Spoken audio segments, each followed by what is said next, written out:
ஹாய்ங்க. இன்றைக்கி பன்னீர் கிரேவி எப்படி செய்யறதுந்தாங்க பார்க்க போகிறோம். எனக்கு தெரிஞ்ச ஸ்டைலில் செஞ்சுருக்கேன். வாங்க வீடியோக்குள்ளே போகலாம்.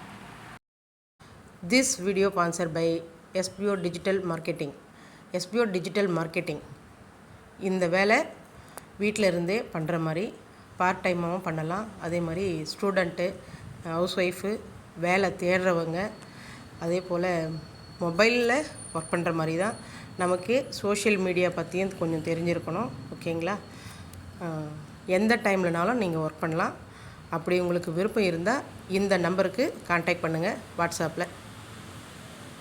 ஸ்கிப் பண்ணாதீங்க. பெரிய தப்பு. தினம் 300 ரூபாய் சம்பாதிக்க அரிய வாய்ப்பு. இன்ஸ்டாகிராம், ஃபேஸ்புக் பயன்படுத்த தெரிந்தால் போதும். Content post and content publishing மூலமா தினம் 300 ரூபாய் சம்பாதிக்கலாம். இந்த வேலை செய்ய 5 நிமிடம் போதும். Work training support, group communication support, all language customer live chat support, முக்கியமா சொந்தமா ஒரு பிசினஸ் ஸ்டார்ட் பண்ற அளவுக்கு உங்களால கற்றுக்கொள்ளவும் முடியும், சம்பாதிக்கவும் முடியும். இந்த வேலை வாய்ப்பு வழங்குவது 5 வருடத்திற்கு மேல ரன் ஆகிட்டு இருக்க நம்ம தமிழ்நாட்டு company school of business organisation private limited. மேலும் விவரங்களுக்கு டிஸ்கிரிப்ஷன்ல கொடுத்திருக்க நம்பருக்கு வாட்ஸ்அப் பண்ணுங்க.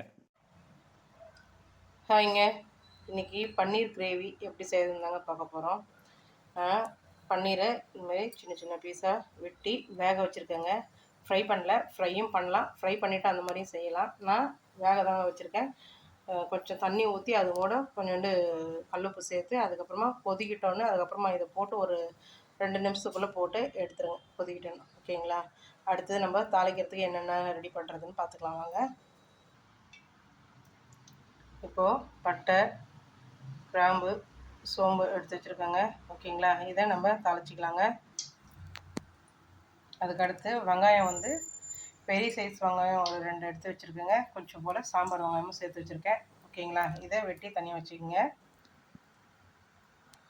தக்காளி ஒரு மீடியம் சைஸ் தாங்க இருக்குது. நல்ல ஒரு பெரிய சைஸ் அப்படி பார்த்திங்கன்னா ஒரு 4 தக்காளின்ற அளவுக்கு வரும். ஓகேங்களா? இதை நம்ம அரைச்சி வச்சுக்கலாங்க. அதுக்கும் கூட என்னென்ன போடுறோன்றது அதையும் பார்க்கலாம் வாங்க.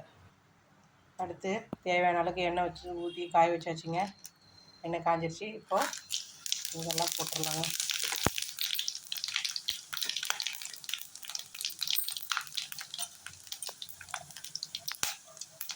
அதுக்கடுத்து வதக்கி வச்சுக்கிற வெங்காயத்தெல்லாம் சேர்த்துடலாங்க.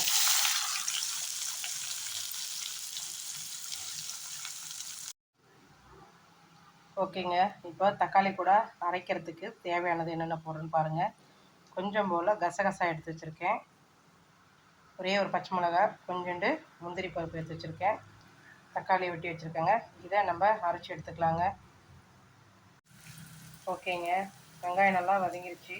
இப்போது அடுத்து தக்காளி ஊற்றுறதுக்கு முன்னாடி நம்ம கொஞ்சம் போல் இஞ்சி பூண்டு பேஸ்ட் போட்டுக்கலாங்க. இது நல்லா எண்ணெயிலே வதக்குங்க, பச்சை வாசனை போகிற வரைக்கும்.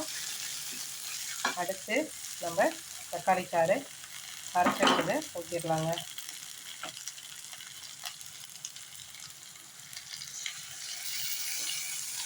இதனோட பச்சை வாசனை போகிற வரைக்கும் நல்லா எண்ணெயிலே வதக்குங்க. சரிங்களா? அதுக்கப்புறமா நம்ம மசாலாலாம் என்னென்ன போடுறோன்னு பார்த்துக்கலாங்க. ஓகேங்க. நல்லா எண்ணெயிலே வதக்கியாச்சு. ஓகேங்களா? இப்போ நம்ம மசாலா போட்டு கொதிக்க விட்டுறலாங்க. கொஞ்சம் போல் மஞ்சள் சேர்த்துக்குங்க. தேவையான அளவுக்கு மிளகாத்தூள் சேர்த்துக்குங்க. அதுக்கடுத்து லைட்டாக கொஞ்சம் போல் தண்ணி விடுங்க.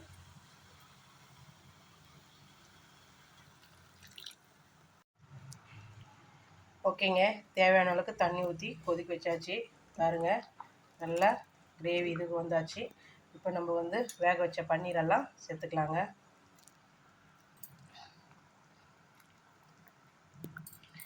இதை கொஞ்ச நேரம் போட்டு கொதிக்க விடுங்க. கொதிக்க விட்டு கடைசியாக மல்லித்தழை போட்டு இறக்கிடலாங்க. ஓகேங்க. பன்னீர் போட்டு வேக வச்சு கொஞ்ச நேரம் ஆயிடுச்சுங்க. கடைசியாக நம்ம மல்லித்தழை போட்டு ஆஃப் பண்ணிக்கலாங்க. பன்னீர் கிரேவி என்னோடய ஸ்டைலில் செஞ்சுருக்கேன். நீங்களும் ட்ரை பண்ணி பாருங்கள். ட்ரை பண்ணி பார்த்துட்டு எப்படி இருந்ததுன்னு கமெண்ட் பண்ணுங்கள். என்னோடய வீடியோ பிடிச்சிருந்தா லைக் பண்ணுங்கள், ஷேர் பண்ணுங்கள். மறக்காமல் சேனலை சப்ஸ்கிரைப் பண்ணுங்கள். மறக்காமல் பெல் ஐக்கானும் தட்டுங்க. Thank you friends. நெக்ஸ்ட் வீடியோவில் பார்ப்போம். பாய்.